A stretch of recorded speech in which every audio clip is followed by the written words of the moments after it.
March. Meanwhile, Republican voters are about to have yet another option in the 2024 presidential primaries. That's right. Florida Governor Ron DeSantis expected to officially throw his hat in the ring after teasing to run for months. Fox 5's Robert Moses has more, and the announcement kind of interesting, Robert. We're seeing this not play out on somewhere you would expect. Yes, a new form, a sign of the times. Bianca and Rosanna, Ron DeSantis has a steep hill to climb to reach the White House.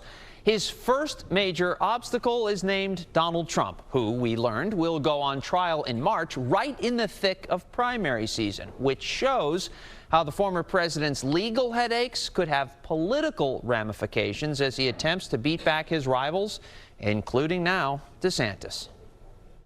He has quite an announcement to make. Florida Governor Ron DeSantis will appear tonight at 6 on Twitter Spaces for a live audio interview with the platform's owner, Elon Musk, to announce his run for president. DeSantis has long hinted at a White House bid. Tonight, he will make it official in a way that is a sign of the times. And will be the first time that something like this is happening on social media, and with real-time questions and answers. Musk says do not mistake his conversation with DeSantis for an endorsement of him.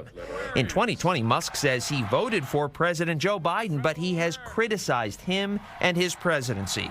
In an interview with the Wall Street Journal, Musk appeared to take a swipe at former President Donald Trump. My preference, and I think would be the preference of most Americans, is really to have someone fairly normal in office. After DeSantis' Twitter talk with Musk, he will appear at 8 on Fox News Channel with Trey Gowdy for what the network says will be his first national TV interview as a presidential candidate.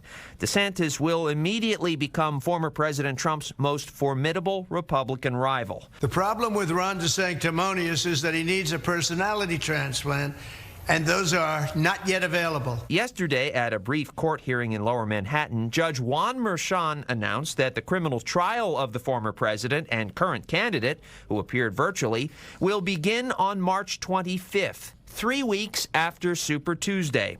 He's charged with 34 felony counts stemming from a hush money payment to porn star Stormy Daniels. After yesterday's hearing, former President Trump posted on Truth Social, "I believe my First Amendment rights, freedom of speech, have been violated." He called the timing of the trial at which he must appear in person very unfair, but this is exactly what the radical left Democrats wanted. It's called election interference. Judge Merchan warned the former president that if he violates a protection order which prohibits him from sharing evidence on social media, among other things, he risks being held in contempt. But the judge says the former president can speak about the case and defend himself.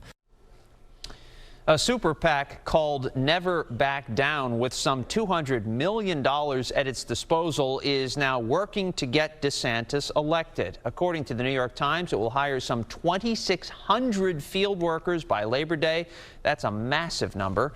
Workers will begin knocking on doors today in New Hampshire, so the campaign is very much underway.